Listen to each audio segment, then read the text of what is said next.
Sarni, seorang wanita berusia 48 tahun, tinggal di sebuah rumah sederhana di pinggiran kota. Usianya hampir setengah abad, namun wajahnya masih menyimpan sisa-sisa kecantikan muda yang dulu sering dipuji banyak orang. Ia menikah muda dengan Hasan, seorang pegawai negeri yang kini lebih banyak sibuk dengan pekerjaannya dan jarang di rumah. Rumah tangga mereka tampak baik-baik saja dari luar, tetapi di dalam hati, Sarni sering merasa sepi. Anak semata wayangnya kini kuliah di luar kota, dan hari-hari Sarni terasa begitu hampa. Kesibukannya hanya berputar antara dapur, televisi, dan menatap jendela menunggu sesuatu yang baru dalam hidupnya. Siang itu, udara terasa gerah. Sarni baru saja selesai membersihkan rumah.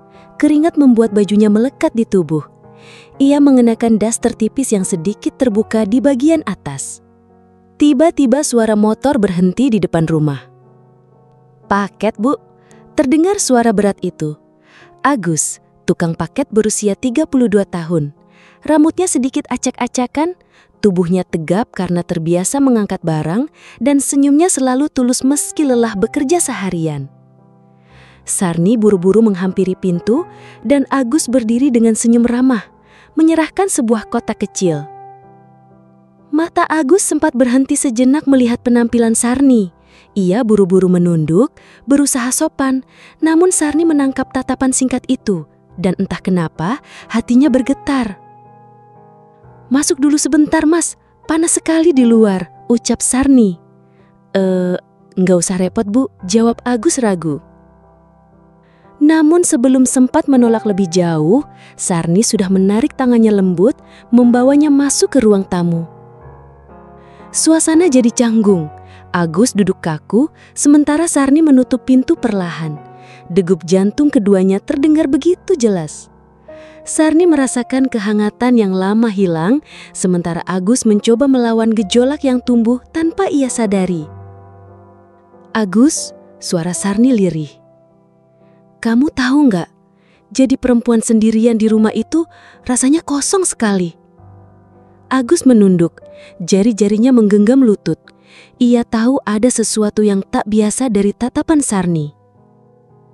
Ketika Sarni menyentuh tangannya, Agus spontan menarik diri sejenak.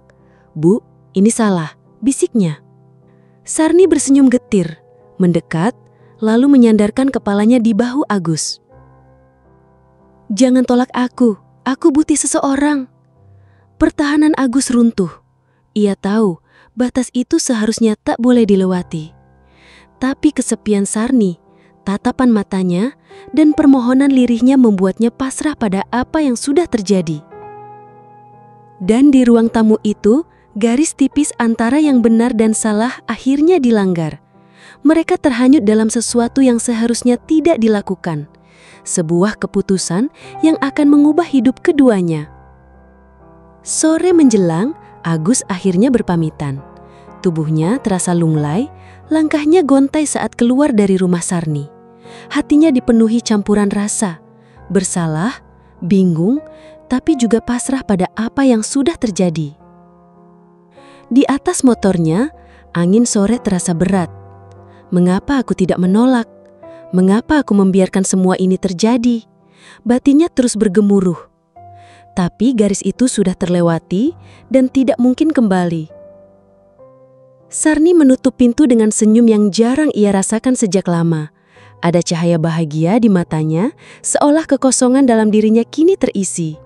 Ia tahu yang ia lakukan salah, namun hatinya terasa lebih hidup. Di ruang tamu yang masih menyimpan jejak keintiman mereka, Sarni duduk sendirian. Kotak paket kecil masih tergeletek di atas meja. Bukan lagi sekedar barang kiriman, melainkan simbol dari rahasia besar yang kini tersimpan di balik pintu rumahnya.